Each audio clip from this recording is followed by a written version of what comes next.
तो गाइज़ यहाँ पे अगर हम बात करें जो Oppo K13X है जो बजट ब्रैकेट में आने वाला है बहुत ही जल्दी 23 जून को सेल पे जाने वाला है। इस तरीके से आपको बैक का लुक मिलता है इसका और ड्यूल कैमरा सेटअप देखने को मिलेगा। बैक में आपको, फ्रंट में आपको एक सिंगल कैमरा देखने को मिल जाएगा, तो पंच होल कैमरा डिज़ाइन के साथ देखने को मिलेगा आपको।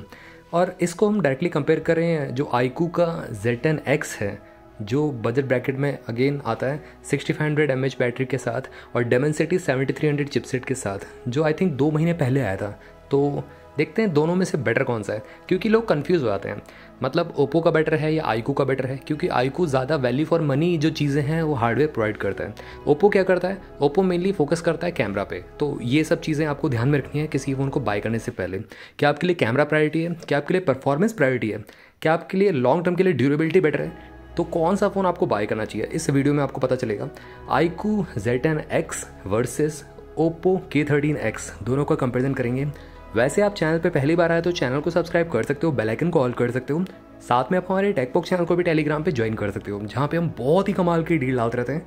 लो प्राइस लिंक आपको बेस्ट प्रोडक्ट मिलती रहती है। तो चलिए स्टार्ट करते हैं इस अमेजिंग वीडियो को आप सभी के लिए बिना किसी देरी के।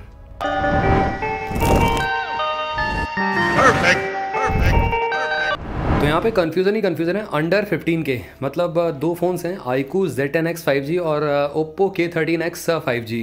लॉन्च ऑलरेडी ये रिलीज़ हो चुका है Z10X 5G और आपका ये K13X 5G जो है 23 जुलाई को सेल पे मतलब लॉन्च होगा बेसिकली। उसके बाद सेल पे आई थिंक 5 दिन बाद जाएगा। तो यहाँ पे दोनों में से बेटर कौन सा है अगर आप कन्फ्यूज़ हो। अंडर 15 के मतलब 13,000 रुपये के प्राइस ब्रैकेट में लगभग अगर आपके पास कार्ड वार्ड है तो कार्ड वार्ड डिस्काउंट पे आपको पड़ जाता है 13,000 रुपये का, 13,500 13,000 रुपये या मतलब 13,999 ऐसे ही कुछ पड़ता है। अंडर 15 के आप समझ सकते हो। अब यहाँ पे अगर हम नेटवर्क टेक्नोलॉजी की बात करें तो 3G 4G 5G आपको बैंड्स मिल जाते हैं। 4G 8 बैंड मिलते हैं iQOO Z10X में, ओप्पो आपको सिर्फ 7 ही बैंड देता है। 5G बैंड्स की बात करें अगेन ओप्पो आपको 9 बैंड देता है तो iQOO आपको 8 बैंड देता है। तो यहाँ पे इंडिया में जितने भी मतलब बेसिकली अवेलेबल हैं टेलीकॉम पार्टनर्स सब पे कंपेटेबल है ये फ़ोन। अब हम यहाँ पे डायमेंशन की बात करते हैं तो स्लिम डेफिनेटली यहाँ पे ओप्पो का K13X रहेगा।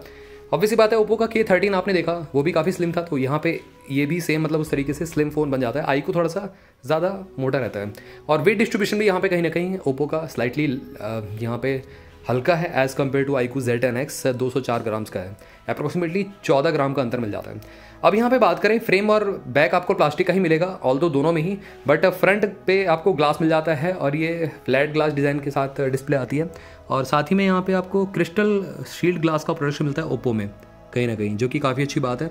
उसी के साथ साथ यहाँ पे ड्यूअल सिम दोनों ही मिलते हैं। IP64 की रेटिंग मिलती है ओप्पो में और IP65 की रेटिंग iQOO में देखने को मिल जाती है।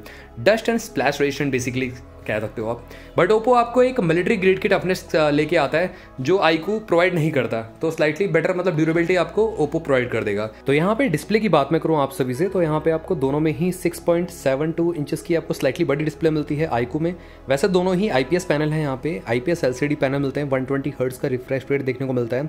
स्लाइटली स्मॉलर साइज की डिस्प्ले मिलती है ओप्पो K13X में आपको, और यहाँ पे जो screen to body ratio almost similar सा देखने को मिलता है और फुल HD प्लस रिजोल्यूशन दोनों में ही देखने को मिल जाता है। ये काफ़ी अच्छी बात है।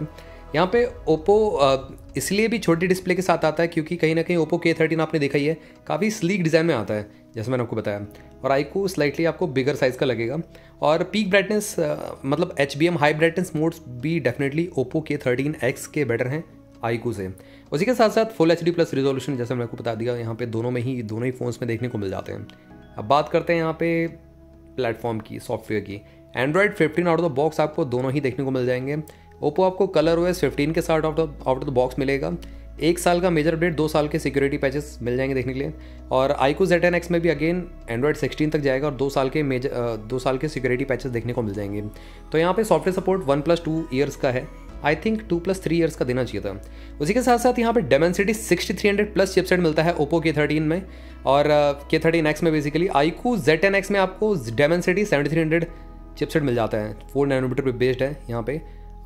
तो गाइज यहाँ पे डेफिनेटली बेटर परफॉर्मेंस आपको iQOO Z10X में देखने को मिलेगा as compare to Oppo K13X। उसी के साथ साथ आप समझ सकते हो मतलब अराउंड 6-6.5 लाख का 6.5 से 7 लाख का आपको ऑन टू बेंचमार्क्स को मिलेगा iQOO Z10X से। ओप्पो K13 में आपको K13X में बेसिकली आपको 6.5 लाख का आपको जो AnTuTu बेंचमार्क है वो देखने को मिल जाता है। माली GPU देखने को मिल जाता है ग्राफिक इंटेंसिव गेम्स को हैंडल करने के लिए।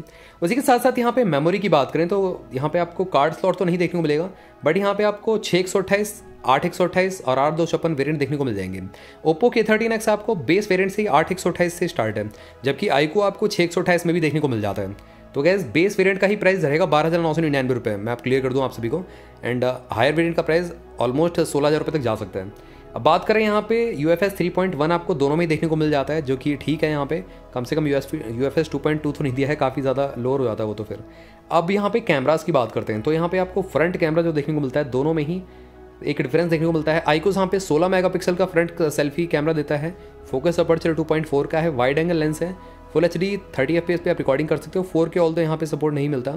Oppo की बात करें तो 8 मेगापिक्सल का आपको फोकस अपर्चर है 2.1 का, और वाइड एंगल लेंस है, फुल HD 30 FPS पे इसमें भी रिकॉर्डिंग कर सकते हो। तो स्लाइटली आपको क्लैरिटी बेटर मिलेगी iQOO ZTE-X में। उसी के साथ साथ यहाँ पे रियर कैमरा आपको ड्यूअल देखने को मिलता है दोनों में ही। 50+2 मेगापिक्सल का मैक्रो सेंसर मिल जाता है और एक वाइड एंगल लेंस मिलता है 50 मेगापिक्सल का। फोकस अपर्चर ऑलमोस्ट सिमिलर है, ऐसा लग रहा है दोनों का ही सिमिलर का कैमरा दे दिया है सेटअप रियर कैमरा। यहाँ पे कोई भी OIS का ऑप्शन देखने को मिलेगा, ऑप्टिकल इमेज स्टेबलाइजेशन का ऑप्शन दोनों में से किसी में नहीं है। iQOO ZTE-X में आपको रिंग LED फ्लैश का ऑप्शन देखने को मिलता है, पैनोरामा HDR तो है ही है। यहाँ पे Oppo K13X में आपको जो मिलता है LED flash, panorama HDR mode देखने को मिल जाता है। अब वीडियो की बात करते हैं, यहाँ पे 4K रिकॉर्डिंग 30 FPS पे कर सकते हो, फुल HD आप 30 FPS पे अगेन कर सकते हो, और साथ में गायरो EAS का सपोर्ट भी देखने को मिल जाता है। बट गाइज OIS का सपोर्ट नहीं है, मैं क्लियर कर दूँ आपको दोनों में से किसी भी फ़ोन में। अब बात करते हैं स्पीकर्स की, तो गाइज यहाँ पे आपको दोनों में ही स्टीरियो स्पीकर सपोर्ट मिलता है देखने के लिए। हाई रेज ऑडियो या मतलब ट्यून्ड स्पीकर नहीं मिलते। डोल्बी एटमॉस का सपोर्ट यहाँ पे कहीं भी मेंशन नहीं कर रखा है, ऑफिशियल वेबसाइट पे मैंने चेक किया वहाँ पे मेंशन नहीं कर रखा है। अब बात करते हैं यहाँ पे कम्युनिकेशन की। देखो वाईफाई 5 ड्यूअल बैंड मिलता है यहाँ पे, और Oppo में आपको वाईफाई 6 ड्यूअल बैंड देखने को मिल जाता है।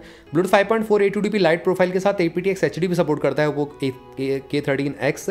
उसी के साथ साथ यहाँ पे GPS का सपोर्ट भी देखने को मिलता है, इंफ्रारेड भी देखने को मिल जाता है, Type-C 2.0 OTG बस सपोर्ट देखने को मिलता है। तो गाइस अभी तक तो ऑलमोस्ट सिमिलर सी चीज़ें मिलती है दोनों में ही, ज़्यादा मेजर डिफरेंस नहीं है। अब बात करते हैं साइड फिंगरप्रिंट की, तो गाइस यहाँ पे दोनों में ही आपको साइड फिंगरप्रिंट सेंसर मिलता है। और सेंसर्स की बात करें, एक्सेलेरोमीटर, गायरोस्कोप, प्रॉक्सिमिटी कंपास, ये सारे के सारे सेंसर अवेलेबल हैं। अब बैटरी की बात करते हैं तो गाइस यहाँ पे बजट में भी अब आजकल कंपनीज 6500 7000 mAh कैपेसिटी वाली बैटरी दे रही हैं, तो ये काफ़ी अच्छी बात है। 6500 mAh कैपेसिटी बैटरी मिलती है अंडर 15K के फ़ोन में आपको, जो कि है ली-आयन पॉलीमर बैटरी का यूज़ किया गया है। आई थिंक यहाँ पे कहीं भी मेंशन नहीं कर रखा है सिलिकॉन कार्बन है कि नहीं। ली-आयन कैसे यहाँ पे फिट कर देना आई डोंट नो यहाँ पे, मतलब क्योंकि इतना ज़्यादा स्लिम फ़ोन भी है उसके बावजूद भी यहाँ पे आई थिंक हो सकता है Oppo K13X में सिलिकॉन कार्बन हो, बट मेरे को कहीं भी सोर्सेज से पता नहीं चला है। तो आप बताना कमेंट सेक्शन में कि अगर इन दोनों में से किसी फ़ोन में सिलिकॉन कार्बन बैटरी है कि नहीं। वैसे फिलहाल हम ली-आयन ही मान के चलेंगे। 44 वॉट की वाइड चार्जिंग सपोर्ट करते हैं दोनों ही फोन्स, और दोनों ही रिवर्स वाइड भी सपोर्ट करते हैं 5 वॉट की। और यहाँ पे 50% 40 मिनट्स में चार्ज हो जाते हैं दोनों ही फोन्स, और साथ ही में 30 घंटे का वीडियो प्लेबैक टाइम देखने को मिल जाता है फैक्ट्री टेस्टिंग पे बेसिकली। अब साथ में यहाँ पे प्राइसिंग की बात भी कर लेते हैं। देखो under 15K basically iQOO ZTE-X तो अवेलेबल है 13,500 रुपये के प्राइस ब्रैकेट में। Oppo K13X आपको ऑलमोस्ट 13,000 रुपये के प्राइस ब्रैकेट में 8/128 मॉडल आपको देखने को मिल जाएगा सेल पे। अब गाइस देखो यहाँ पे बेटर कौन सा है। अगर आपको स्लाइटली बेटर फ्रंट कैमरा चाहिए तो iQOO ZTE-X बना हुआ है आप सभी के लिए, और स्लाइटली बेटर परफॉर्मेंस चाहिए तो iQOO ZTE-X straight away winner है Oppo K13X से। K13X उनके लिए बेटर है कहीं ना कहीं जो स्लीक फ़ोन चाहते हैं, थोड़ा सा छोटी डिस्प्ले मतलब हैंडी फ़ोन चाहते हैं, तो Oppo K13X के लिए जा सकते हैं। अगेन गैस परफॉर्मेंस मैटर करती है, तो यहाँ पे iQOO ZTE-X यहाँ पे विनर बन जाता है। तो गैस आप कौन सा फ़ोन लेने का प्लान कर रहे हो बताना मेरे को ज़रूर कमेंट सेक्शन में।